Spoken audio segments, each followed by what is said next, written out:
creo que ya a esta altura no, ninguno más se va a agregar. Sería ser muy optimista, digamos, que se agregara alguno más. Pero bueno, vamos a ver.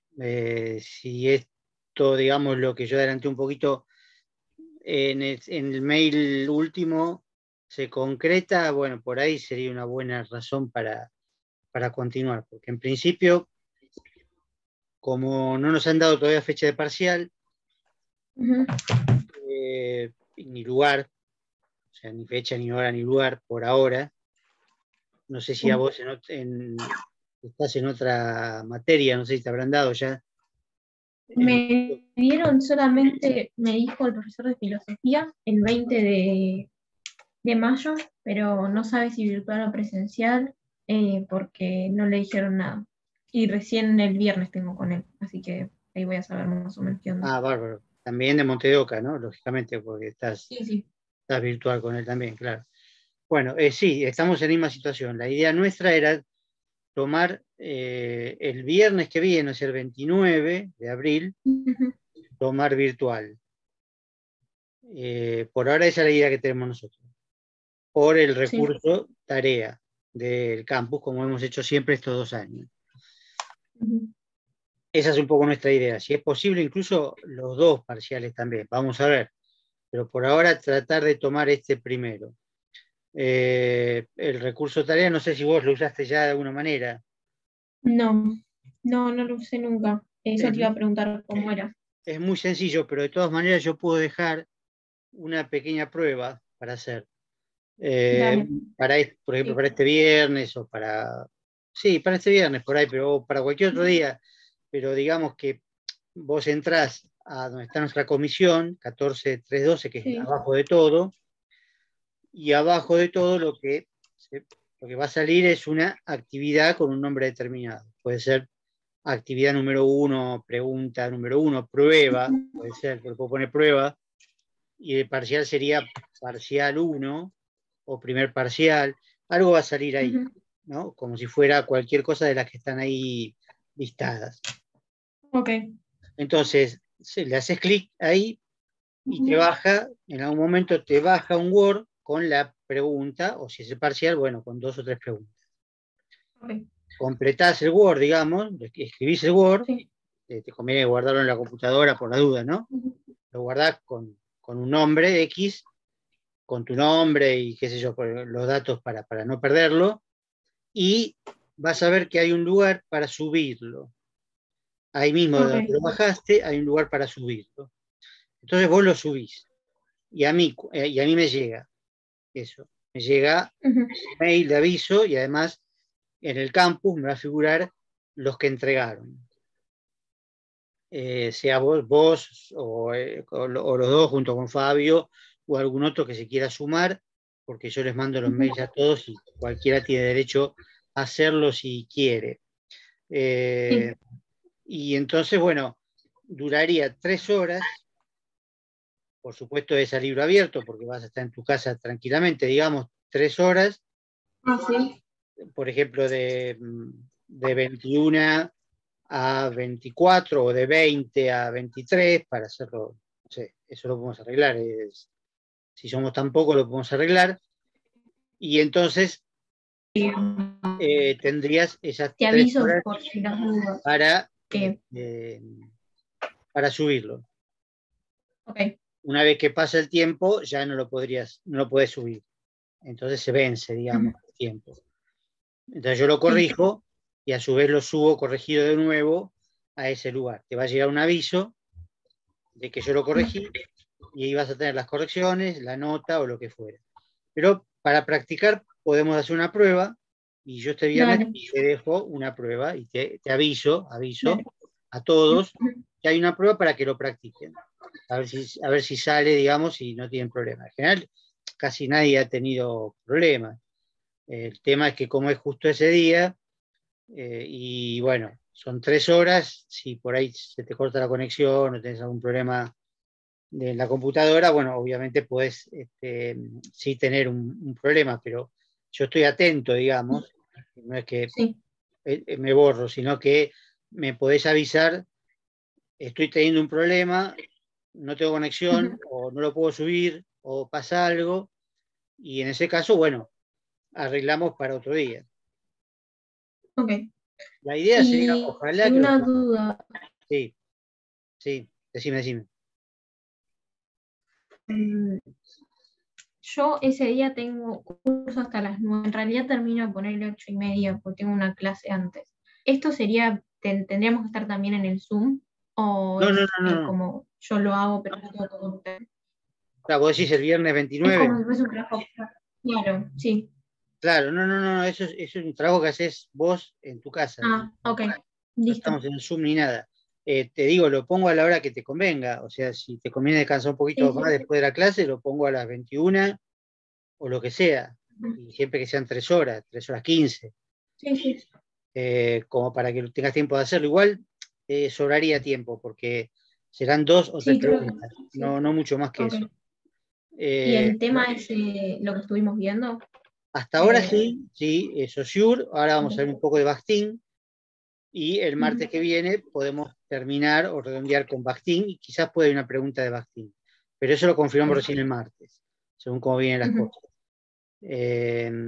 Porque bueno, hoy nos estuvimos poniendo de acuerdo en este tema, pero Ujú. claro, surgió una duda, no solo en la materia nuestra, sino seguramente también el mismo problema que tiene tu profesor de filosofía, Sí. que es que más allá de que sea presencial o virtual, si nosotros tomamos la decisión de que sea virtual, después hay que ver si no nos hacen algún problema con la promoción directa.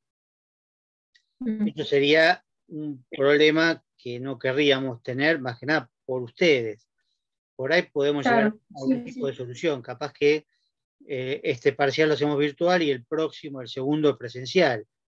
Para, Ujú. Sí, sí. si nos hacen algún problema del ciclo básico. No todos los docentes de Montes de Oca están de acuerdo por ahora en tomarlo virtual. Si nos hubiéramos puesto de acuerdo todos, yo por eso mandé la Sí, carta, esa carta que sí, la hicimos, leí. claro, hicimos, porque estamos pidiendo al ciclo básico que se decida, digamos, y Claro, está que, bien.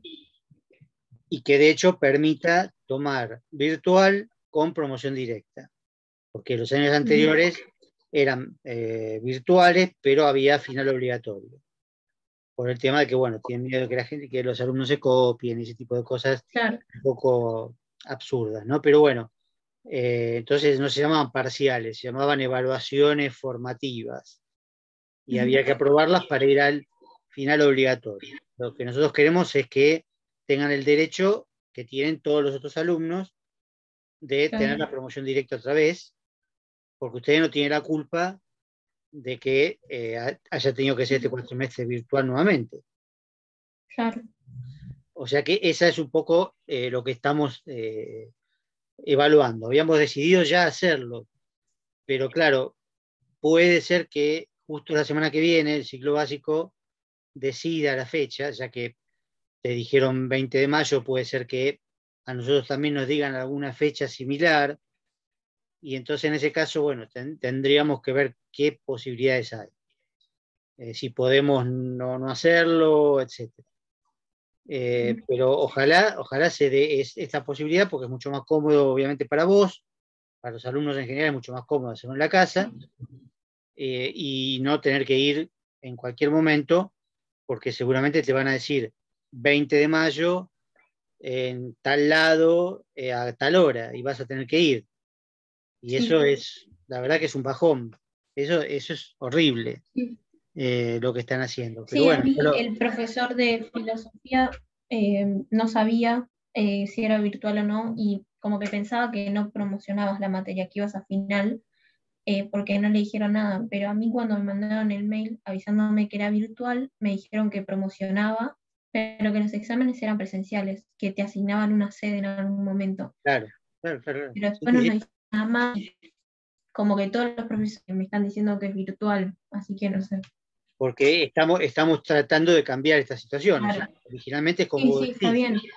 Claro, oficialmente era así.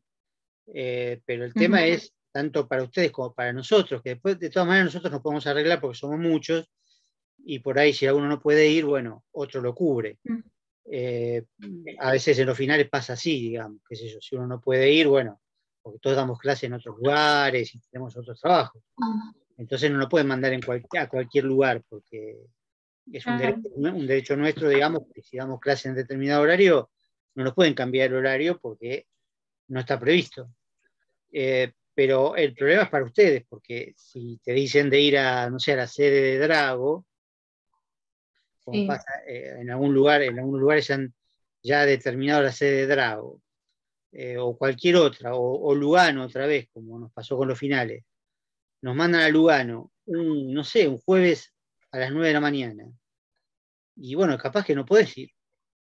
Claro, sí, sí, Lo obvio. perdés. O hay que dar un recuperatorio. Pero no lo tienen previsto. No está previsto que estén las fechas ya como todos los cuatrimestres, que los cuatrimestres siempre estuvieron, digamos, con cierta organización. Este cuatrimestre fue un desastre total para la sede de Montes de Oca, sobre todo. Las otras sedes están normales, digamos. Pero bueno, la idea es que nosotros sobre la marcha estamos con reuniones virtuales, con reuniones presenciales. Vamos a ir seguramente a hacer una especie de protesta en la sede de Ramos Mejía también para ver si alguien nos recibe y nos dice, bueno, ¿qué hacemos? ¿No? Si definen por fin la fecha, o si nos permiten hacerlo virtual como nosotros queremos, o si de prepo lo vamos a hacer virtual como estamos pensándolo, y que hasta hoy a la mañana, en realidad ayer incluso, y hoy a la mañana cuando yo mandé el mail, estaba seguro, habíamos decidido que lo vamos a tomar el viernes 29. Pasa que después, con los otros docentes de Montes de Oca, la mayoría dijo que no estaba muy seguro, porque era muy arriesgado. No solo porque uno está desobedeciendo, digamos, lo que dicen las autoridades, sino porque a lo mejor sin querer estamos perjudicándolos a ustedes, es decir, quitándoles la promoción directa. Y haciendo que el final sea obligatorio como los cuatrimestres pasados. Igual para mí eso sería, casi te diría que es mejor, porque por lo menos una vez que aprobaste tenés un final, si querés vas, si no vas más adelante, y obviamente todos lo vamos a aprobar, porque si el final es obligatorio y con estas circunstancias, bueno, es como que los vamos a aprobar igual, de alguna manera. De alguna manera vamos a ayudar para que tengan que aprobar. Pero claro, ya te digo, hasta hoy estábamos seguros, nos habíamos puesto de acuerdo los de semiología, pero cuando consultamos con los demás, algunos dijeron, pero esto tiene su dificultad, bueno, eso, nada más que eso.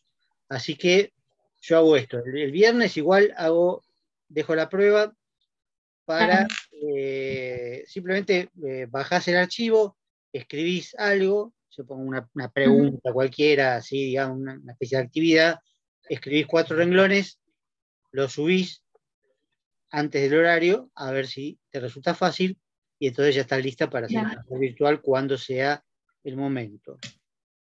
Por las dudas, digamos, ¿no? Por las dudas. Porque hacer la primera, eso lo hicimos siempre, ¿no? Porque hacer el parcial por primera vez en el recurso de tareas, si no practicaste antes, por ahí no te sale, te pones nerviosa, no sabes dónde buscar y qué sé yo.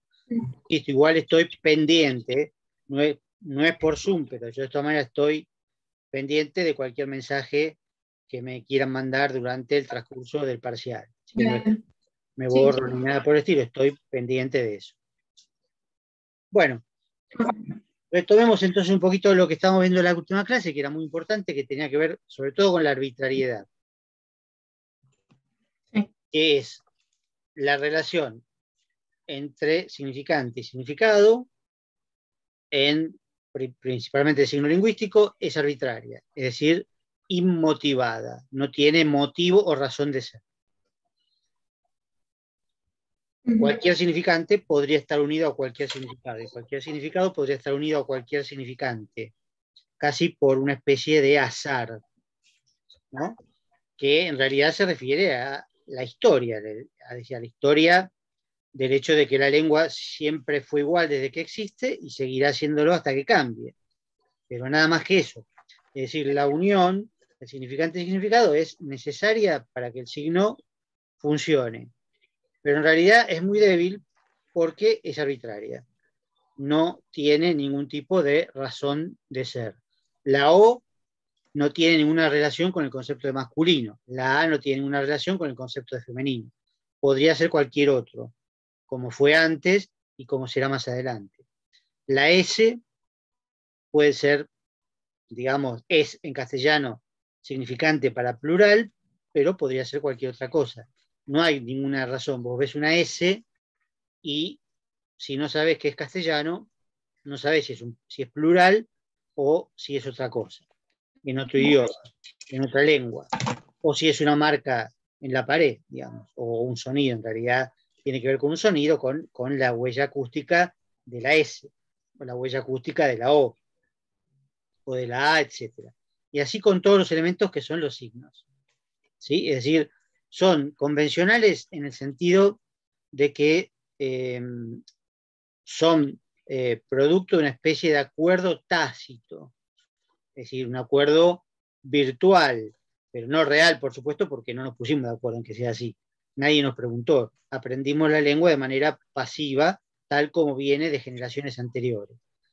Pero sí es verdad que no es, digamos, que es convencional en el sentido de que es artificial, producto no de algo natural, como sería un signo de tipo meteorológico, de causa-efecto, o los síntomas de las enfermedades, todos los ejemplos que vimos en la clase pasada, que sí son efectivamente naturales. Y esos no son arbitrarios, por supuesto, y Saussure no los considera dentro de su posible semiología. Los otros signos, como vimos, con el ejemplo del semáforo, o con uno que mencione Saussure, que es el de las insignias militares, también pasa lo mismo. Uno, digamos, ve un botoncito cualquiera y no sabe lo que significa. Ahora, si te dicen, no, pero este botoncito significa teniente primero. O si tiene por ahí, aparte del botoncito, una línea roja o dorada o negra, significa coronel. Ah, perfecto, pero es convencional. Podría ser cualquier otra cosa. Podría ser, como en otros ejércitos, estrellas, cuadraditos, qué sé yo, hasta flores. Podría ser cualquier cosa, porque no hay ninguna relación entre eso, entre las insignias militares y el grado al que hacen referencia. Es decir, la relación es fruto de una convención. En este caso, más estrictamente hablando, más que la lengua, es convencional, porque puede incluso cambiar, digamos, sobre todo en el ejército. Con el ejército puede haber no sé, un jefe que diga, bueno, a partir de ahora cambia y usamos otro código completamente distinto. Perfecto. Seguirá siendo arbitrario y es claramente convencional. Ahora, porque en este caso además el jefe tiene la posibilidad de imponerlo, incluso. Ni siquiera hay un acuerdo. Pero, digamos, cualquier otro tipo de comunicación, en forma lingüística o no, que sea producto de este tipo de artificialidad y que sirva para comunicarse entre individuos, va a ser arbitraria en términos de Saussure y es la semiología que a él le interesa. Si no, no le interesa otro tipo de signos, que sean motivados, que sean, por ejemplo, naturales o analógicos, es decir, aquellos que se parecen al concepto de alguna manera, que tienen una relación de semejanza con el concepto, pero que no vamos a estudiar, digamos, o que no nos interesa porque nos interesa básicamente la lengua. Y desde el punto de vista saussuriano, los otros signos que se parecen a la lengua, en ese sentido particular, aunque no sean sonoros, sino visuales, por ejemplo. Podrían ser cualquier otro tipo de signos. De individuo a individuo también es importante, porque fíjate que los signos naturales no van de individuo a individuo, porque el humo y el fuego es algo que se puede usar a propósito, obviamente, pero en ese caso sería así efectivamente un código arbitrario. Son las señales de humo, digamos, que usan algunos pueblos, digamos, ¿no? que usan señales de humo para comunicarse a distancia, eso sí sería un código, pero con significados precisos, digamos, ¿no? Por la forma del humo, serían significados: peligro, necesitamos ayuda, está todo bien, traigan comida, o no hay más comida. Bueno, todo eso, sí, perfectamente, es un código igual que el semáforo, igual que la lengua. Eso sí, pero si es una combustión que da humo, y uno ve el humo como significante y la combustión, el fuego, digamos, ¿no?, como significado, eso no es una comunicación entre individuos. Eso está ahí, existe en la naturaleza, independientemente de los individuos. Lo mismo con las enfermedades, con los signos de enfermedades, los signos meteorológicos. Ahí en los signos meteorológicos, obviamente uno también ve que se aproxima una tormenta. Pero ¿cuál es el emisor de la tormenta? No sabemos, es la naturaleza, es Dios o algún Dios, no sabemos, no podemos decirlo. ¿Quién emite la tormenta como signo? No hay un emisor. Hay un receptor si uno está mirando el cielo y ve la tormenta, si no, ni siquiera, porque se puede medir mediante instrumentos, ¿no?, que van yendo de interfaz en interfaz hasta que alguien lee en una pantalla, bueno, un resultado que dice, bueno, se viene la tormenta, entonces aparece un meteorólogo que dice, va a haber tormenta dentro de media hora, dentro de una hora, etc. Pero en realidad no hay ninguna comunicación en sentido estricto. En el sentido estricto de Saussure. Después vamos a ver otro tipo de comunicación con Bakhtin. Así que bueno, esto respecto a la arbitrariedad, que es lo fundamental. Y sumo también como algo esencial, ¿no? Porque todo lo demás está en los videos, esto también está en los videos, pero no importa, digamos, prefiero repetirlo. Pero después hay algunos pequeños temitas que pueden quedar para los videos. Pero acá hay algo fundamental, que es que al ser arbitrarios, los signos deben integrarse en un sistema, deben pertenecer a un sistema, porque fuera de un sistema no significan nada, no son signos directamente, o están dentro de otro sistema. Pero yo estoy diciendo directamente que un signo cualquiera tiene que estar en un sistema para poder significar. Si no, no es un signo. Pero esto es porque es arbitrario, justamente. Como es arbitrario, no tiene un significado por sí mismo. El significado se lo da el sistema. Y el sistema está formado por valores, es decir, por valores diferenciales de oposición, ¿no? Por ejemplo, un concepto que nosotros más o menos manejamos, que es tibio. ¿Qué es algo tibio? Ni frío ni caliente, ¿no? Es decir, el tibio se define por oposición a caliente y por oposición a frío. Pero a su vez frío también se define por oposición a tibio y a caliente. Y caliente se define por oposición a tibio y a frío. Es decir, los tres elementos conceptuales, ¿no?, frío, caliente y tibio, se definen mutuamente entre sí. Y eso es el valor. Hay algún ejercicio para hacer con calificaciones también, la guía de actividades, que sería muy lindo poder hacerlo, que son distintos tipos de calificaciones, ¿no? Y que se ve la diferencia ahí entre el significado y el valor, porque son dos pequeños sistemas de calificación. Uno, por ejemplo, que es, para simplificarlo, ¿no?, mal, bien, o mal, regular, bien, por ejemplo. Eso es en un sistema, ¿no? Mal, regular, bien. Y después hay otro sistema mucho más grande donde aparece mal, mal más, regular, bien menos, bien más, bien, muy bien, ¿no? Mucho más largo. Y ese bien que está en este sistema más largo no significa igual que el otro, porque está en un sistema más grande.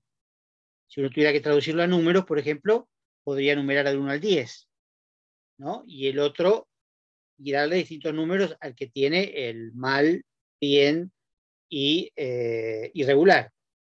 No es lo mismo, porque es un sistema más chiquito, más pequeño.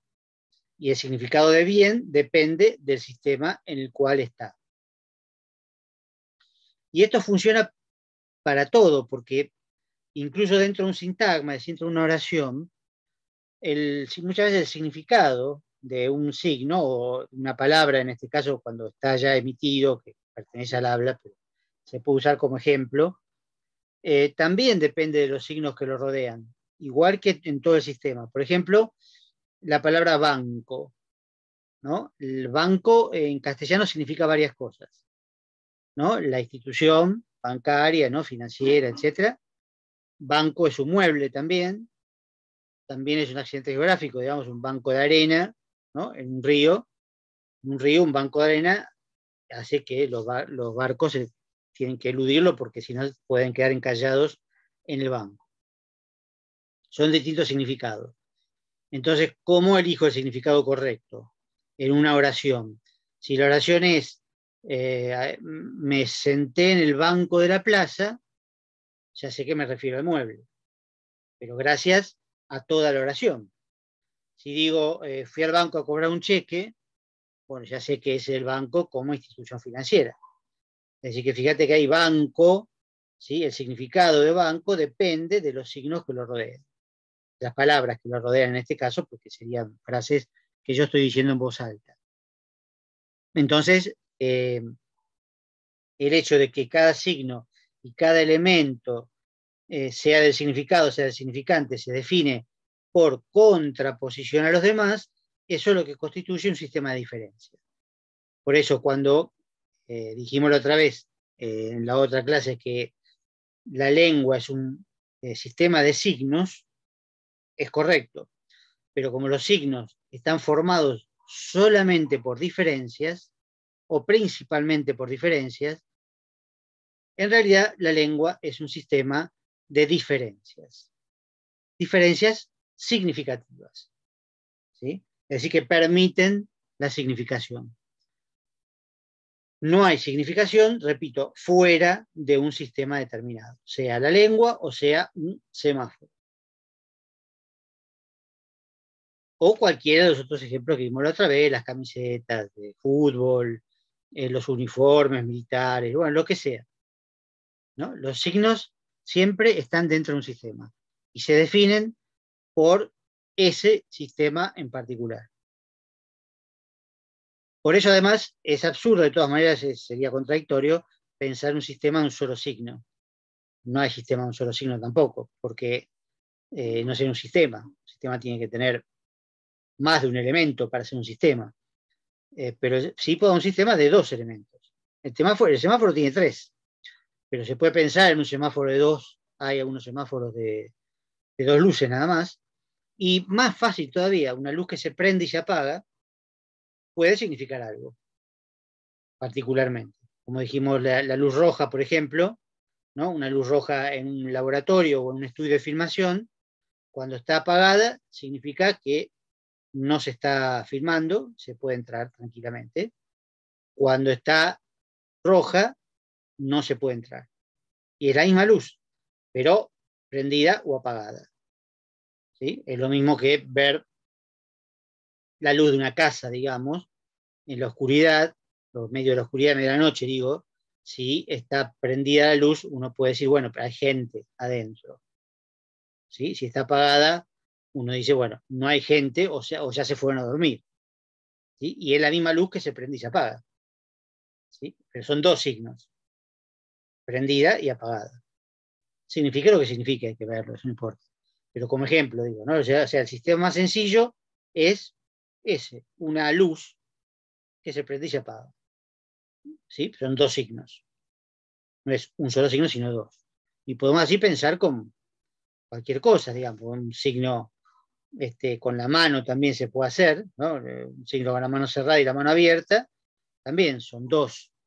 Vemos qué significado puede tener, no importa, pero son dos signos, ¿sí? Con su respectivo significante, que sería la mano abierta, la mano cerrada, y el significado que se le quiera dar a ese signo en determinado sistema de señas, de lenguaje de señas, previamente pactado, obviamente, porque si no, no tiene sentido. Si uno lo está haciendo solo, nadie lo va a entender. Lo tiene que entender por lo menos otro, por lo menos uno, alguien que entienda ese signo. Por eso es convencional también. Y por eso siempre es comunicativo, porque ocurre entre más de un individuo. ¿Sí? Eso es fundamental para la semiología de Saussure. Hay otras semiologías que son más complicadas, más amplias, que abarcan todo tipo de signos y que no ponen el acento en la comunicación, pero no las vamos a ver, no están en el programa. Así que no hace falta estudiarlas por ahora, no tiene sentido, vamos a pasar a otra cosa. Así que hasta acá, digamos, sería Saussure. No sé si a vos te queda alguna duda o alguna pregunta que hayas recolectado de antes. Si no, No, no. bueno, si no, el martes igual hay tiempo todavía para Ujú. recolectar algo. Esto es lo principal. Esto es lo principal. Hay que dominar muy bien el tema de la arbitrariedad y del sistema, de cómo está compuesto el signo. Eso es lo fundamental. Y eso es pregunta que de una manera u otra va a estar en cualquier parcial, en cualquier final, te lo tome yo, te lo tome otro profesor, siempre va a estar eso, porque lo que sea letra chica, digamos, o cosas menos importantes, se pueden preguntar, pero siempre y cuando se pregunte también estas cuestiones que son las más importantes, ¿no? Todo esto hay que saberlo bien. Así que bueno, cualquier duda del martes que viene me lo podés también preguntar y si querés Claro, alguna pregunta de la guía, también, también las puedes hacer como siempre digo. claro, sí. Bueno, ahora podemos pasar entonces a Bakhtin, el segundo autor, Mijail, Ujú, Mijail en realidad es Miguel para nosotros, ¿no? En ruso, ujú.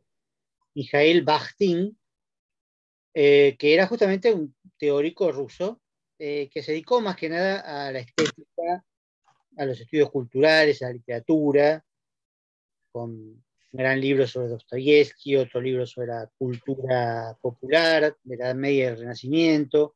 Bueno, escribió sobre muchas cosas y tiene también algunos escritos sobre lenguaje y sobre comunicación, que es que tenemos nosotros acá, que se estudia mucho en cualquier materia digamos, de comunicación o artística, porque se refiere al tema de los géneros discursivos, que es algo muy importante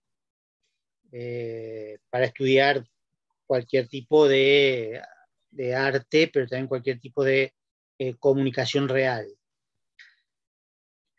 El artículo se llama justamente El problema de los géneros discursivos, pero vamos a ver que un tema son los géneros discursivos, que es muy importante. Y después otro tema, que hoy seguramente recién lo vamos a poder empezar, es lo que se llama enunciado, ¿sí? Que es muy importante. Y después, lo que ya adelanté la clase pasada, te acordarás, sobre que el hecho de que Bakhtin está en contra de Saussure y en contra de la Sí, escuela que deriva de Saussure, ¿no? Y él está totalmente en contra, él lo llama en un momento objetivismo abstracto, no importa el nombre. Obviamente Saussure ya estaba muerto hace rato, no podía discutir con él, pero sí los seguidores de Saussure, digamos, podían discutir con Bakhtin y Bakhtin discutía con ellos también. Eso lo vamos a ver con algún detalle ahora. Pero ¿qué pasa primero con los géneros discursivos? La noción de género discursivo para Bakhtin proviene de una vieja noción, digamos, vieja porque en realidad se remonta a Aristóteles o antes, que tiene que ver con los géneros literarios o artísticos.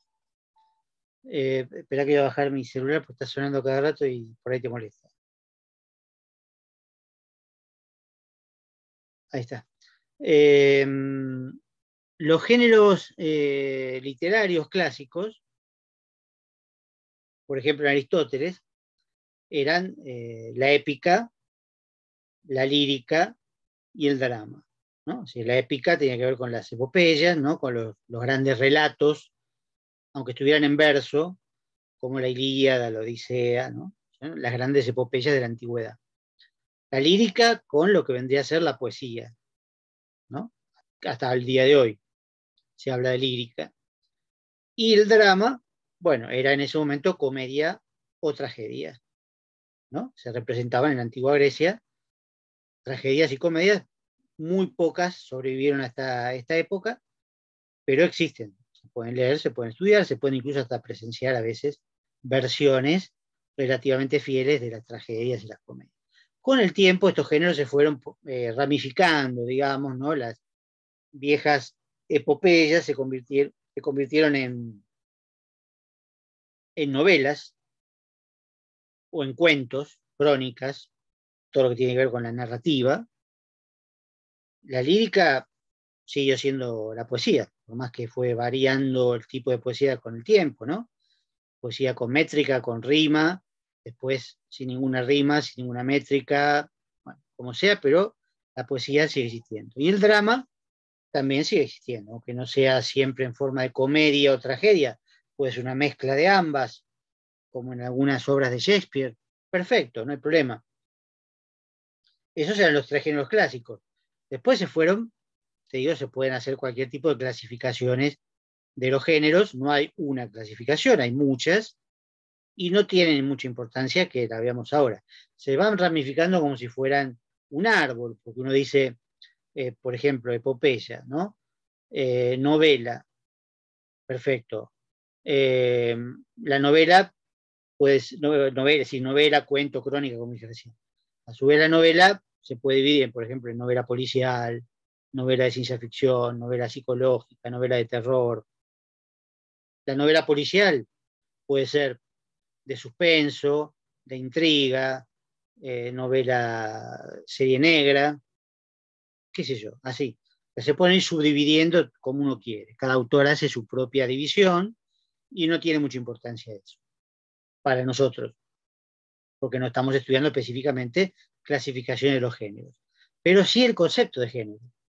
Porque, ¿qué pasa?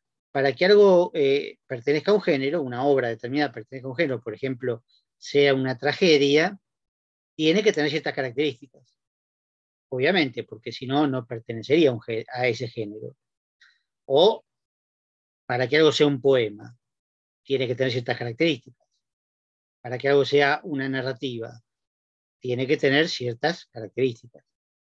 Después, si se mezcla, si se puede mezclar, sí, perfecto, se puede mezclar, pero para que se mezcle, primero tienen que existir por separado, porque si no, la mezcla de dónde sale. Evidentemente, se puede mezclar siempre y cuando existan antes los géneros separados por sí mismos y después, al mezclarse, quizás formen otro género. De esta idea original, digamos, bien antiquísima, estamos hablando de Aristóteles, pero después, bueno, la Edad Media, el Renacimiento, el Romanticismo, siguieron estudiando los géneros como tales. Lo que extrae Bakhtin es la idea muy fuerte y muy original de que todo hecho comunicativo, cualquier hecho comunicativo, incluso en la vida cotidiana, no en el arte, sino en la vida cotidiana, está condicionado por un género. Todo, hasta una conversación casual, o una conversación entre amigos, o una conversación con nuestros padres, o nuestros hijos, o nuestros hermanos, ¿sí? O esta clase virtual, en este caso también, ¿no? Que puede ser una clase presencial, que es una clase teórica, pero podría ser práctica, como vamos a hacer más adelante. Todo esto responde a una idea de género, que él va a llamar entonces género discursivo, es decir, algo más amplio que los géneros literarios. La clase no es ni una novela, ni una tragedia, ni una comedia, ni un poema, ni nada de eso. Es otra cosa completamente distinta, pero responde a ciertas características. Tiene ciertas características, reglas, condicionamientos, formas de funcionar. Él da algunas características al principio, ¿no? En realidad dice, los géneros discursivos están formados por un conjunto de enunciados relativamente estables. Después vamos a retomar un poco la idea de enunciado porque no lo define en este momento, pero sí digamos que dentro de los géneros hay una cantidad de enunciados, que es lo que yo digo, por ejemplo, en este caso, o lo que vos decís, son enunciados. Pero después vamos a ver más en profundidad. ¿Y por qué son estables? ¿Y en qué? Bueno, en ciertas características, lo que decía antes, ciertas características, ciertas reglas, tienen una estabilidad de alguna manera un poco parecida a la lengua.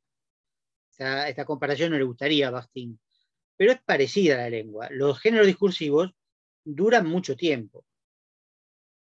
Pasa que algunos se pueden rastrear, digamos, ¿no? ¿Cuál fue el primero? También algunos géneros desaparecen. Qué sé yo, por ejemplo, un género literario como la novela pastoril, que es típica de la Edad Media y parte del Renacimiento, desapareció. Nadie escribe una novela pastoril en la actualidad, una novela de caballería, digamos, ¿no? Ya en el caso de Quijote, por ejemplo, que se vuelve loco por leer novela de caballería, pero ya en su época, en la época de él, digamos, del personaje, no existían las novelas de caballería, y él no solo las leía, sino que creía que eran de verdad. Bueno, justamente hay quien dice que el Quijote es la primera novela moderna. Se puede discutir, pero digamos, uno puede decir, bueno, de repente un género como las cartas, ¿no? En una época las personas se enviaban cartas manuscritas, ¿no? Era muy común enviarse cartas manuscritas, sean amigos, sean amantes, no sé, serían cartas íntimas, o de cualquier contenido, digamos, cualquier contenido que tenía ciertas características, ¿no? Se ponía la fecha, ¿no? El encabezado, a quién estaba dirigida, después el cuerpo de la carta, la firma, ¿no? Se metía dentro de un sobre y se mandaba por correo postal. Ahora casi nadie hace. Una consulta, ¿esas características serían signos No, de esa bueno, carta? no, ahora en realidad vamos a ver que tenemos que abandonar un poco a Saussure, en parte, porque Sí. estamos pasando, tanto en Bakhtin como en Benveniste, que va a venir después, de la lengua al habla. Ah, ok. O sea, todo esto está relacionado más con el habla. Claro, exactamente, esto tiene más que ver con el habla, es decir, con la comunicación Ok. concreta, la comunicación real. Y eso se Ujú. realiza en principio a través de palabras. Los enunciados están formados Ok. por, ¿no? También se pueden hacer, Sí. se pueden pensar en enunciados visuales, ¿no? Pero en realidad en el artículo Bakhtin habla más que nada de enunciados formados por palabras que pueden ser orales o escritos, ¿sí? Orales, Ujú. escritos. En este caso es oral. Después cuando vos vas y lees el texto, o cualquier resumen o lo que haya de material de apoyo de Bakhtin, ahí, bueno, por supuesto son escritos, ¿no? Eso está escrito, está traducido, etcétera, pero está escrito e impreso. Puede estar escrito también a mano. Eso son enunciados. Pero en realidad tienen más que ver con el habla. Lo que pasa es que Ok. justamente Bakhtin no hace esta distinción, porque no quiere saber nada con Saussure. Entonces, en un momento dado va a decir, me adelanto un poquito, ¿no? Pero va a decir, la lengua, como cree Saussure, en realidad es una abstracción. No existe eso. No existe la lengua. Solamente existen enunciados. El sentido, en los significados, se construyen en la comunicación concreta, entre un individuo y otro, o entre varios individuos. Ahí se construye el significado. No hay ningún significado fijo previo en la lengua. Es decir, Bakhtin en este sentido es tajante en su oposición a Saussure. ¿Sí? Pero bueno, falta desarrollar un poquito más eso, ¿no? Pero es bueno tenerlo en cuenta que estamos como en el terreno del Ok. habla, pero sin que Bakhtin utilice ese concepto. Porque no hay lengua y habla para Bakhtin. Hay habla nada más. Después vamos a ver que Benveniste, en realidad, es alumno de Saussure, él admite que hay lengua y habla, pero también se dedica al habla. También se dedica al habla, pero no con un afán de oponerse a Saussure, sino de complementarlo, de ampliarlo. Pero Bakhtin no, Bakhtin se opone furiosamente, digamos. se opone así con saña, digamos, a Saussure, no quiere saber nada con Saussure, ¿sí? Pero nosotros para explicarlo, ya que sabemos Saussure, podemos entenderlo como fenómenos de habla, efectivamente, ¿sí? Pero sin mencionar esta palabra, porque Bakhtin no la usa, ¿sí? Entonces así hablamos de comunicación, hablamos de enunciado, hablamos de género discursivo, ¿sí? Entonces, no podemos hablar de signos, porque ahí entonces estaríamos en el terreno de Saussure, el terreno mental, etcétera, con significados fijos, con significantes fijos, y vamos a ver después en muchos ejemplos que vamos a tener más adelante, que las palabras no tienen para Bakhtin ningún significado fijo, pueden variar constantemente de significado, bueno, todo esto es muy interesante, pero todavía nos falta un poquito más de desarrollo. Hoy vamos a llegar bastante lejos por lo que veo la hora, pero no todo, no podemos abarcar todo el artículo.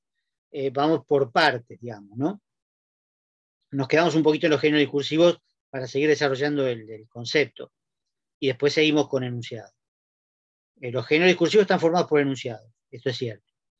Y acá, bueno, como el ejemplo que estamos compartiendo, ¿no? Como una clase teórica virtual, donde intercambiamos enunciados. Efectivamente, la mayoría del tiempo hablo yo, pero vos correctamente haces preguntas, yo te contesto, o vos me haces alguna observación y yo te contesto, es decir, intercambiamos enunciados concretos, ¿sí? Y hasta cierto punto nos comunicamos. Es decir, entendemos lo que el otro dice. Hasta cierto punto, porque ya vamos a ver que, por supuesto, hay géneros discursivos de distinto tipo. Si uno habla con un amigo, obviamente se entiende de una manera. Cuando uno, por supuesto, habla con un profesor, se supone que lo que diga el profesor tiene cierto grado de dificultad, obviamente, porque para eso uno está aprendiendo. Yo en este momento ejerzo de profesor, pero en otro contexto, al hacer este posgrado que estoy haciendo, soy alumno también, así que me pasa lo mismo, ¿no? Es decir, el profesor habla y yo, bueno, entiendo una parte, otra parte no entiendo, le hago preguntas, me contesta, es lo mismo, ¿sí? Pero siempre en un contexto de comunicación concreta. En esa comunicación concreta hay tres elementos importantes, hay más, pero hay tres elementos importantes que tienen los géneros discursivos que van a ser una intención, ¿no? Lo llamo intención del autor, Bakhtin. Después vamos a ver un poquito más, si tenemos tiempo, qué es exactamente esta intención. Pero bueno, en principio, la palabra intención es sencilla en castellano. Es más complicada después profundizando, ¿no? Pero en principio hay claramente en un género discursivo hay una intención. Por ejemplo, en este hay una intención del autor, que vendría a ser yo en principio cuando hablo, que es la intención de enseñar. La intención de que el otro, en este caso vos, aprenda lo más posible o entienda lo más posible. Aprender por ahí es un proceso más largo, ¿sí? Pero efectivamente hay una intención de mi parte, ¿sí? Y cuando vos me haces una pregunta, claramente la intención es conocer la respuesta de esa pregunta, es decir, profundizar un punto, aclarar algo que quizás no entendiste o reforzar algo que creíste entender. Y está perfecto. Y esa es tu intención. Es decir, que eso también forma parte del género discursivo. Hay también lo que se llama una composición, una estructura, una forma. Un género discursivo tiene una forma. ¿Sí? Yo hice recién justamente a propósito el caso de la carta, no terminé con el ejemplo, pero la carta tiene una estructura determinada, o tenía, ¿no? Ese encabezado, primero la fecha, ¿no? El lugar y la fecha, uno solía poner Buenos Aires, ¿no? 19 de abril del 2022, bueno, qué sé yo. Y querida mamá. Y después ahí, dejando una sangría muy grande, ¿no? Empezar el primer párrafo, ¿no? Y después por ahí otro párrafo, siempre empezando así bien, bien adentro, y después la firma, generalmente a la derecha, ¿no? Eso es una firma, una estructura, una forma, ¿no? Que tenían las cartas. Después las cartas fueron reemplazadas por el correo electrónico, por ejemplo. Todavía el correo electrónico sirve. Nos comunicamos muchas veces por correo electrónico. Ya tiene un grado de formalidad, digamos, el correo electrónico, ¿no? Parecido a las antiguas cartas, ¿no? Casi nadie lo usa de una manera familiar, porque para eso está el WhatsApp, ¿no? O estuvo antes el Messenger, ahora el WhatsApp, y así, digamos. Y todo eso es un género discursivo. Un mensaje de WhatsApp es un género discursivo también. Un Messenger, un mensaje de texto que todavía existen, es un género discursivo. ¿Sí? De la cotidianidad, digamos, ¿no? Casi todo el mundo lo usa, digamos, en la medida que participe de esta sociedad, ¿no? Y tenga un celular o tenga una computadora, etc. Si no, bueno, por supuesto, tendrá otros géneros discursivos. La idea es que uno va aprendiendo géneros discursivos a medida que va creciendo, ¿sí? Y va incorporando los géneros discursivos. Y esto es muy importante para Bakhtin.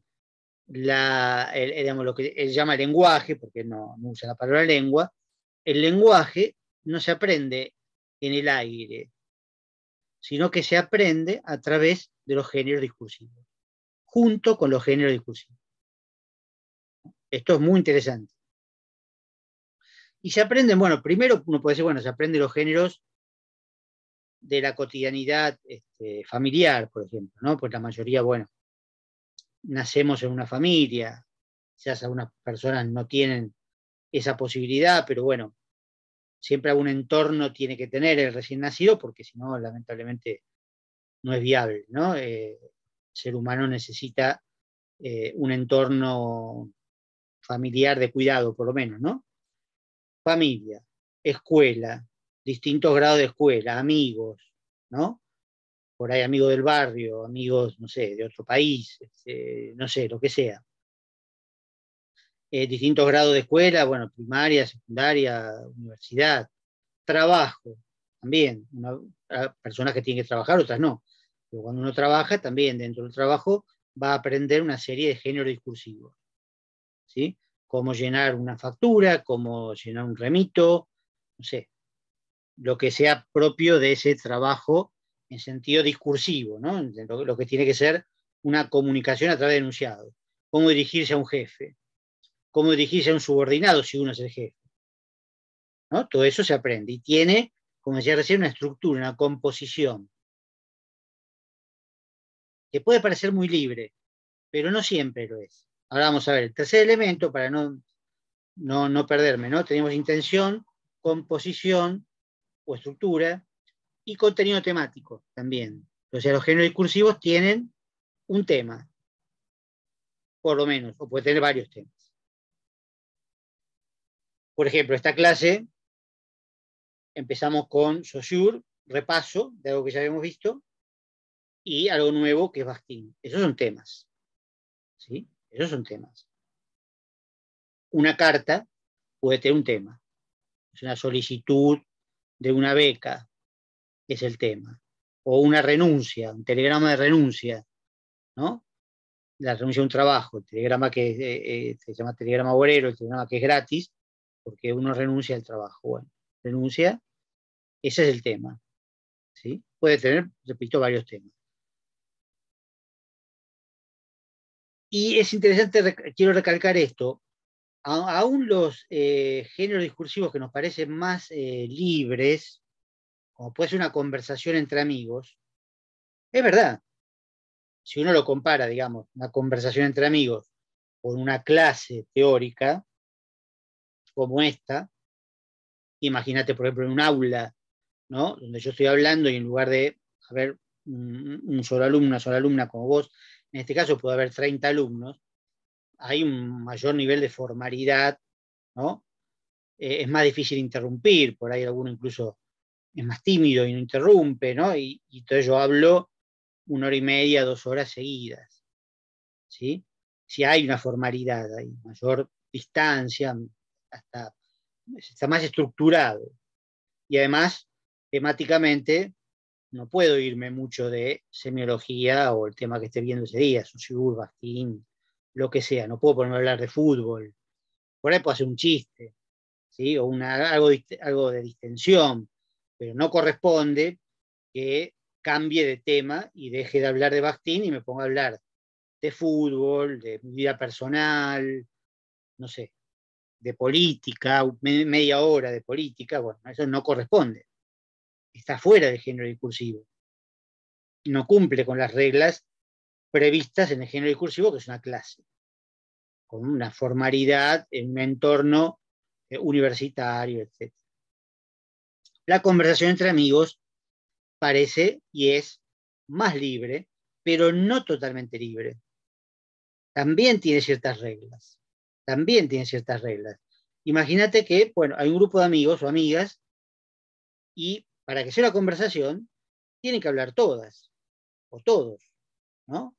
Y de alguna manera tiene que haber un intercambio. Si alguien monopoliza la comunicación y habla solo, ya no es una conversación. Es como una especie de monólogo. Es otro género discursivo, pero evidentemente no es el esperable y probablemente se lo reproche. Además, no hable siempre vos, deja hablar a los demás. Es decir, que hay lo que se llama cambio de turno o ceder el turno de habla. ¿Sí? En la conversación eso fluye naturalmente, uno no se da cuenta, pero es una estructura. Es una estructura que tiene esa conversación. Puede ser que alguien esté callado o que sea más tímido, ¿sí? Pero si uno solo habla, no funciona muy bien esa conversación. ¿Sí? Ya no es una conversación. Incluso en los temas, uno dice, bueno, con los amigos se puede hablar cualquier cosa. Hasta cierto punto es cierto. Pero en circunstancias concretas podría ser que algunos temas no sea conveniente de tratar. Supongamos, uno puede, quizás, y más en esta época, puede tener amigos de hace mucho tiempo y que por ahí es mejor no hablar de política, por ejemplo. Porque si no, puede haber una pelea o una discusión fea, digamos. O de religión. O quizás mencionar algo que tenga que ver con parejas, ¿no? Con amor, porque quizás uno se acaba de separar, digamos, entonces está triste, y los otros saben, porque es un amigo, porque lo conoce, que mejor no hablar de ese tema. Entonces se habla de otra cosa, para distraerse. ¿Sí? Y eso que parece natural, en realidad es una regla, es una estructura, es una forma y es sobre todo un contenido temático. Sobre todo un contenido temático. ¿Sí? Se puede hablar de cualquier cosa, pero a veces no de todo. Y si eso lo trasladamos, por ejemplo, a hablar con nuestros padres o con nuestros hijos, se nota más todavía, ¿sí? Porque uno no habla cualquier cosa con los padres, ¿sí? Siempre hay cosas que uno se reserva, probablemente, y ellos también. Los padres probablemente también se reservan cosas, ¿sí? Uno se Y reserva. esto, perdón, Sí. puede ocurrir como por momentos, digamos. O sea, tal vez yo a esta edad, o no sé, a los 10 años, había cosas que no hablaba con mis papás y ahora sí, y con el tiempo puede cambiar Claro, claro, claro. Sí, el, sí, pues, el contenido temático.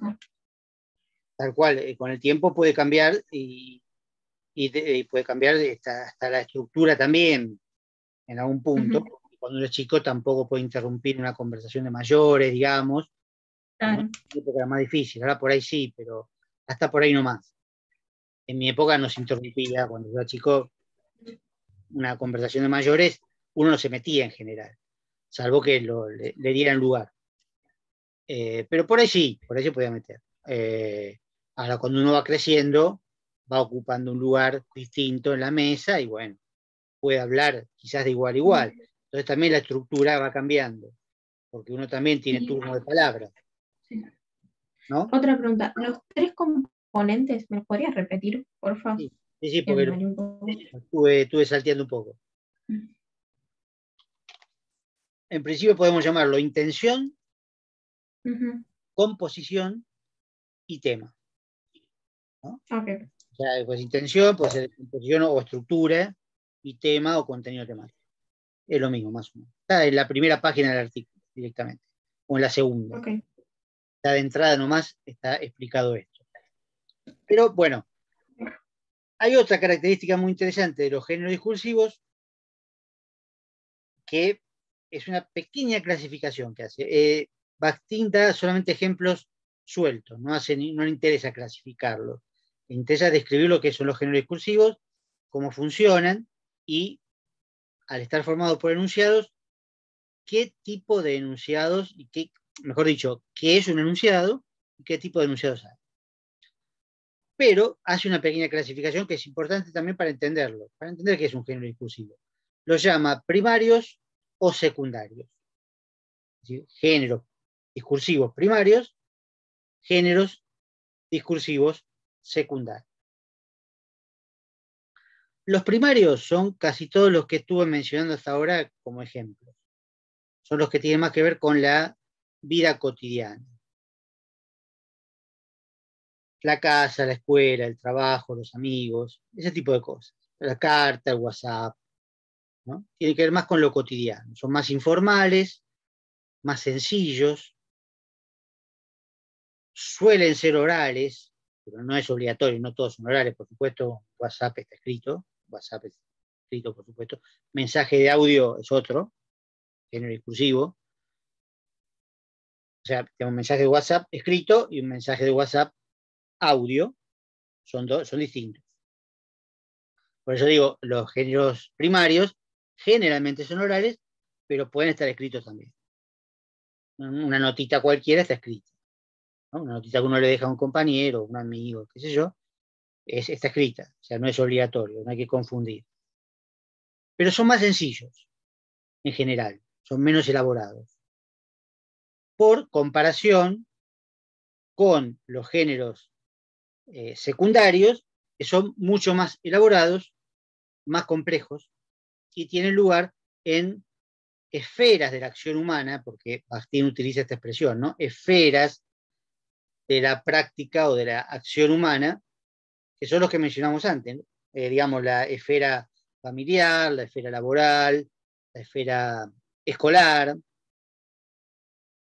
y en los géneros secundarios, las esferas tienen más que ver quizás con lo académico, lo artístico, lo periodístico, ¿no? Son más complejos, generalmente escritos, pero tampoco es totalmente obligatorio que sea escrito. Por ejemplo, esta clase, que es oral, porque yo la estoy dando en voz alta, es un género discursivo secundario, porque pertenece a un ámbito académico y tiene un grado de complejidad bastante grande, sobre todo en el contenido temático, en este caso, porque el tema, sea Saussure o sea Bakhtin, es un tema complejo, un tema difícil, elaborado, científico. Él no dice mucho, él dice esto, dice tratados científicos, géneros literarios, es decir, los que hablamos al principio, ¿no? Los géneros literarios serían secundarios. Una novela es un género discursivo secundario. Y habla de los grandes géneros periodísticos. No aclara muy bien a qué se refiere con los grandes géneros periodísticos. Uno podría pensar que hay pequeños géneros periodísticos. Por ejemplo, uno dice, bueno, qué sé yo, un horóscopo, una columna de chismes, no sería secundario, porque no tiene mucha complejidad en ningún nivel. Pero una columna de opinión, una investigación, una crónica policial con mucha investigación, bueno, eso sería secundario, efectivamente, tiene mayor complejidad. Son también más difíciles de acceder, probablemente, no se aprenden enseguida, es decir, uno de chico no aprende a leer una novela enseguida, mucho menos un tratado científico o un artículo científico. Este artículo, el problema de los géneros discursivos, es obviamente un género secundario y se puede leer después de todo un proceso de aprendizaje, ¿no? Habiendo pasado una serie de etapas y después esta propia materia. ¿Sí? Entonces también pasa eso, que los géneros primarios uno los va aprendiendo enseguida, pero los géneros secundarios están más alejados en el tiempo, quizás uno nunca llega a esas esferas. ¿sí? Porque, por ejemplo, en tu caso, por supuesto, estás en la universidad ya. Entonces sí, por supuesto, tenés contacto con este tipo de géneros. Pero por ahí hay mucha gente que no llega a la universidad, por lo tanto, no tiene contacto con tratados o artículos científicos que son propios de la esfera universitaria o académica, ¿sí? Y sí, por supuesto, después ya cualquier adulto puede quizás entender una obra de teatro, un poema, una novela, depende de las características, ¿sí? Depende, porque puede ser que el poema sea muy complejo, que la obra de teatro sea muy complejo, y también le va a costar, ¿sí? También le va a costar, pero bueno, todo eso lo hace y refuerza que sea un género secundario. Incluso los géneros primarios, uno los aprende, ¿no? Aprende a hablar junto con los géneros secundarios, aprende el lenguaje y después, digamos, también los ejerce bastante rápidamente. Digamos, uno aprende a hablar con los amigos, aprende a hablar con los hermanos, aprende después a hablar con la maestra, ¿sí? Ahora, los géneros secundarios ya es más difícil aprenderlos a producirlos. Es más fácil aprender de manera pasiva, por ejemplo, leer una novela. Es más fácil que escribirla. Teóricamente, uno podría reconocer las características de la novela y tratar de escribirla, pero por supuesto va a ser muy difícil, ¿sí? No cualquiera puede, y menos un tratado científico. Un tratado científico o un artículo científico, por ejemplo este de Bakhtin, bueno, vos ya lo podés leer, o por lo menos empezar a leer, porque lo estoy explicando yo. Entonces, podés empezar a leerlo, estás en condiciones de leerlo, pero no de escribir algo de ese nivel, todavía. Cuando avances en tu carrera, sí vas a poder empezar a escribir artículos de esa complejidad, con esa estructura y con la intención de, como en este caso, demostrar algo científicamente. Pero no se aprende fácilmente eso. Lleva una tarea larga que quizás no termine con un verdadero aprendizaje. Obviamente, nadie puede ser Bakhtin, digamos. Es uno de los principales pensadores del siglo XX, entonces no se va a llegar a ese nivel. Pero sí, por supuesto, el tipo de género discursivo, me refería más que nada a eso, ¿no? Es decir, la estructura y el contenido temático. Vas a poder escribir algo así, ¿sí? Pero no fácilmente. No lo podrías hacer ahora o al final del cuatrimestre. No te va a salir de esa manera. Cuando leas muchos y cuando escribas mucho y te corrijan mucho, bueno, ahí vas a aprender. ¿Sí? Entonces, los géneros secundarios también tienen esa característica. Son difíciles de entender, de aprender y de ejercer como productor. Eso puede pasar. Una característica que tienen también los géneros secundarios respecto a los primarios es que muchas veces los géneros secundarios absorben géneros primarios y los transforman. Eso es importante para algo que vamos a ver más adelante, no creo que lleguemos ahora, pero supongamos una conversación, como decíamos antes, como ejemplo, digamos, de género primario, conversación entre dos personas que pueden ser amigos o no amigos, bueno, depende, ¿sí? ¿Qué pasa? Una novela suele tener diálogos. Hay novelas sin diálogo, por supuesto, pero la mayoría de novelas tienen diálogos. Esos diálogos reproducen características de las conversaciones, pero no son conversaciones reales, son conversaciones inventadas por el autor. O sea que ahí lo que está haciendo el autor es tomando un género primario y encajándolo en un género secundario, que sería la novela. Es decir, la novela es un enunciado, ahora vamos a ver. ¿Sí? También puede hacer lo mismo con cartas. Hay novelas que están hechas de cartas, novelas que antes llamaban epistolares, porque están hechas de cartas. O puede haber una carta, o dos, tres o cuatro. Pero no son cartas reales, ¿no? Están utilizadas dentro de un contexto completamente distinto.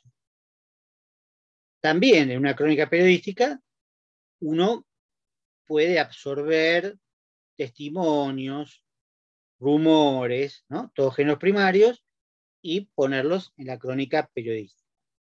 En un tratado científico, y sobre todo cuando se trata de lingüística, muchas veces se toman ejemplos, ¿no? Ejemplos de frases, o a veces de conversaciones, ya más adelante vamos a ver incluso en otros temas, ¿no?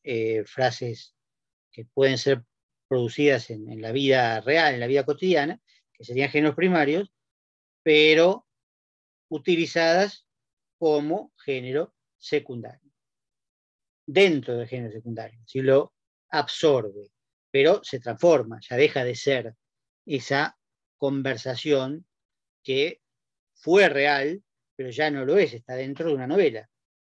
¿Sí? Es decir, tiene la forma, la estructura, puede tener un contenido temático X, puede tener una intención, pero la intención ahí ya no es la intención de los enunciadores primeros, sino del autor de la novela, sino de los que hablaban, si es que hablaron, que en realidad lo inventó el autor, sino que la intención es la del propio autor de la novela. Esto es muy interesante por cosas que vamos a ver después también, a lo largo de la definición de enunciado. Que todavía en realidad no entramos muy de lleno en ese terreno, porque me interesa solamente la primera parte del artículo, que es la dedicada a los géneros discursivos. Que podríamos redondear un poco con esto, para entender un poquito mejor todavía el tema de los géneros discursivos y el aprendizaje del lenguaje simultáneamente a los géneros discursivos.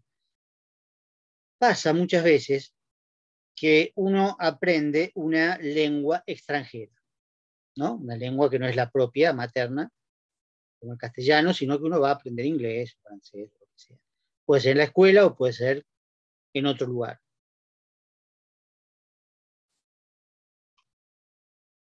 Según el método, porque hay distintos tipos de métodos, ¿no? Para aprender. Pero cuando uno aprende la lengua, en parte como lo aprendí yo en la secundaria, digamos, y hasta parcialmente también en la facultad, que más que nada te enseñan a leer bibliografía en otro idioma. Pero ¿qué pasa si uno por ahí viaja a ese país, ¿no? Sobre todo si es una cultura muy distinta. Capaz que aprendió bien la lengua, capaz que tiene vocabulario, capaz que sabe armar oraciones correctas, tiene buena pronunciación, quizás, ¿no? Siempre uno tiene acento, pero el acento se puede mejorar, etc.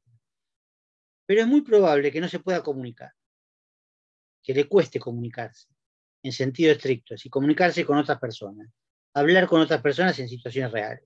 Es decir, pedirle cosas, contestarle a pedidos, acercarse, presentarse, no sé, pedir trabajo, un montón de cosas. ¿Por qué pasaría esto? Porque uno no conoce bien los géneros discursivos de esa cultura en particular, de ese lenguaje en particular. Aprendió solamente lo que justamente sería la lengua para Saussure. Y que por eso Bakhtin rechaza, porque dice eso es una abstracción. La lengua, el lenguaje en realidad, Bakhtin no usa la palabra lengua ni habla, el lenguaje se aprende en la comunicación real. Entonces, cuando vos vas a otro país y te querés comunicar realmente con personas reales, te encontrás con muchas dificultades. Por ahí le hablas a alguien que no tenés que hablarle, supongamos, ¿no? Puede ser que pase eso, o alguien te habla de determinada manera y vos pensás que te está agrediendo y es una manera natural de hablar en determinadas circunstancias, o no te contestan, ¿no? Le hablas a alguien y no te contesta, y vos decís, pero si yo hablo perfecto, tengo buena pronunciación, ¿por qué no me contesta? No sé, porque capaz que no tenías que hablar en ese momento. ¿sí? Por ahí estás fuera de foco. Y porque no conoces los géneros discursivos. Por eso, por supuesto, hay métodos modernos, más modernos, para aprender otras lenguas que los que llaman de inmersión, digamos, en donde vos aprendés en situaciones reales, se fingen situaciones reales. Entonces decís, bueno, voy a aprender francés, está bien, pero más allá de la sintaxis, más allá del vocabulario, etcétera, que tenés que aprender, aprendés a manejarte realmente. Y decís, bueno, vamos a ver en la calle, ¿qué pasa en la calle? ¿Con quién puedes hablar, con quién no puedes hablar, etcétera? Bueno, vas a estudiar. ¿Qué pasa allá? ¿Podés interrumpir al profesor o no podés? Entonces se aprende en circunstancias reales. Ahí sí se aprende el lenguaje de verdad, porque se aprende junto con los géneros discursivos, no aparte. Esto es muy importante, como demostración de que los géneros discursivos condicionan toda la comunicación.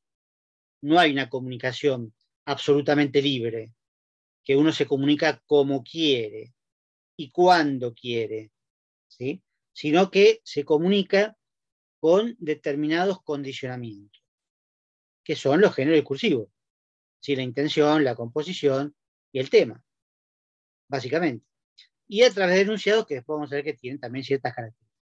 Sí, por supuesto, cada género discursivo, como decía antes, está compuesto por una serie de enunciados relativamente estables, ¿no? Acá, bueno, entre nosotros hemos intercambiado enunciados.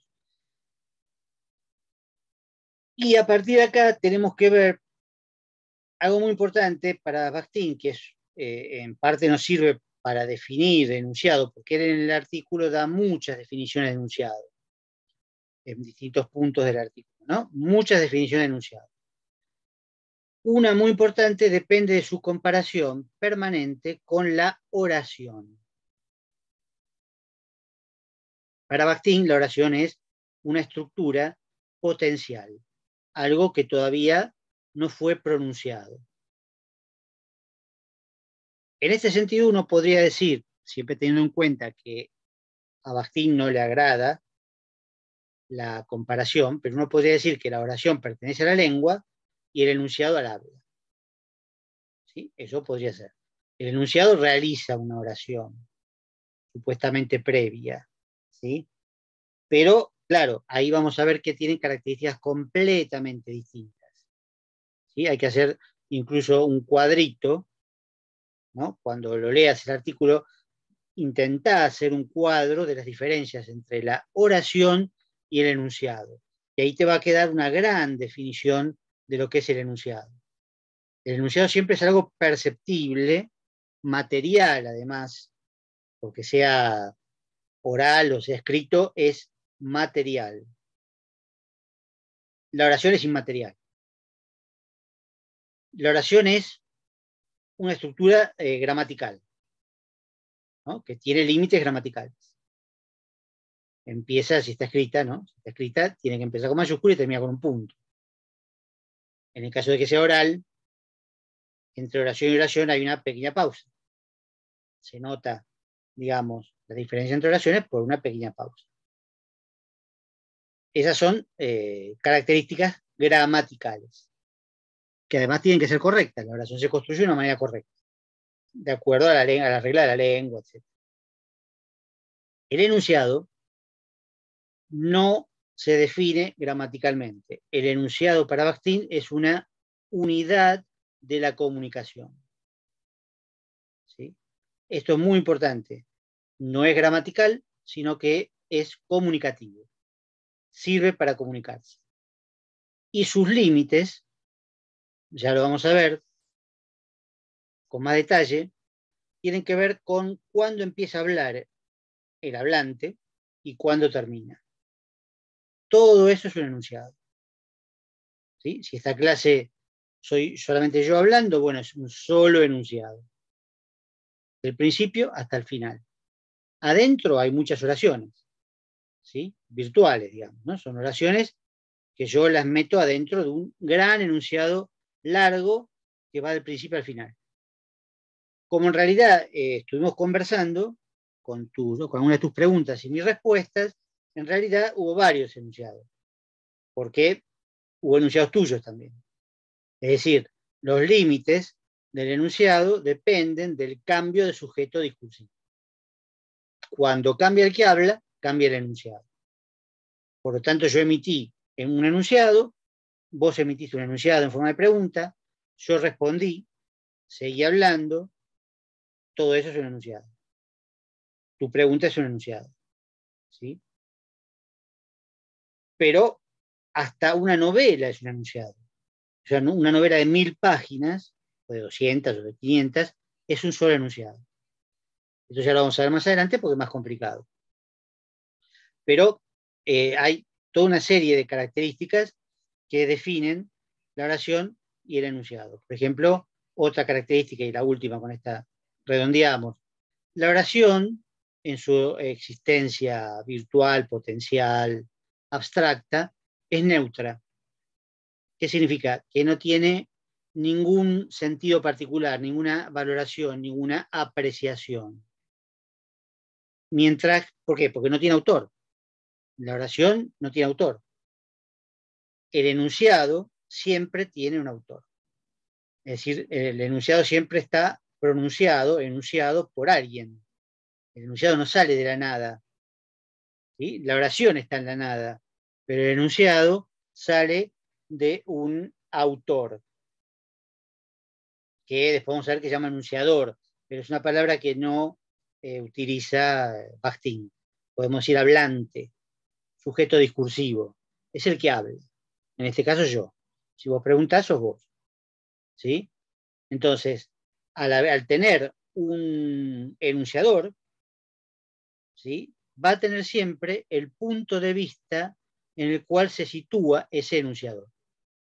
Y en ese sentido, todo enunciado es subjetivo, porque proviene de un sujeto y proyecta su punto de vista, es decir, su valoración sobre lo que está diciendo. Todo enunciado está cargado de cierta valoración, de cierta apreciación, de cierta incluso afección, es decir, afectos, ¿no? Positivos o negativos, respecto del mundo, respecto del otro, respecto de la vida, de lo que sea. Pero el enunciado está cargado de eso, mientras que la oración no. Supongamos, para cortarla, una oración como qué lindo día hizo hoy. Es una oración en castellano, ¿no? Qué lindo día hizo hoy. Ahora, yo lo puedo decir porque me gustó, qué sé yo, me gustó el día, efectivamente. ¿Sí? Entonces le estoy poniendo, sí, mis sensaciones, mis emociones a ese día, expresado a través del enunciado. Pero a lo mejor podría decirlo irónicamente. Por ahí no me gustó el día, porque había mucha humedad, porque todavía hay una temperatura alta, a mí me gusta, pero a otra persona por ahí no le podría no gustarle, porque el cielo estaba medio nublado. Entonces, si digo qué lindo día hizo hoy, estoy siendo irónico. ¿Sí? Entonces, son dos enunciados distintos. La oración es la misma, pero son dos enunciados distintos, porque dos personas pueden enunciar la misma oración, pero con distinto sentido. ¿Sí? Esto es fundamental. Y sobre esto vamos a trabajar con más profundidad la clase que viene, porque lleva mucho tiempo. Recién empezamos, ¿no? a trabajar el enunciado, pero con una clase lo podemos terminar. Así que, ¿te parece que dejemos acá? Dale, dale. Si podés leer el artículo, a ver qué te parece, a ver qué entendés, etcétera. Bueno, léelo. Hay material de apoyo, hay guía también de actividad, etcétera, ¿no? Estamos en el tema 2. Tema 1 ya lo pasamos, tema 2. Sí. Pero bueno, igual la clase que viene, el próximo martes, vamos a completar todo lo posible de esta noción de enunciado, que es lo que que es casi más importante que los géneros discursivos, porque importa mucho la noción de enunciado, según Bakhtin, y que después nos va a servir para un montón de cuestiones, incluso prácticas. Esto es teoría, pero después, cuando venga la práctica, vamos a recordar algunas cosas que hemos visto antes, no en Saussure, sino en Bakhtin, ¿no? Y después en Benveniste también, por supuesto. Pero, bueno, dejamos acá, porque no, si no sería empezar todo un tema que tengo que interrumpir, pero con esto redondeamos más o menos los géneros discursivos. Repasalo, cualquier cosa, me preguntás la clase que viene si hay alguna duda, Dale. si no seguimos Sí, con enunciado. dale. Ujú. Bueno, quedamos así. Buen fin de semana. Nos vemos entonces la próxima. Esperemos que venga Dale, profe. Fabio, así somos tres aunque sea. Y bueno, chao, suerte. Chao, profe. Buen fin de. Gracias, gracias.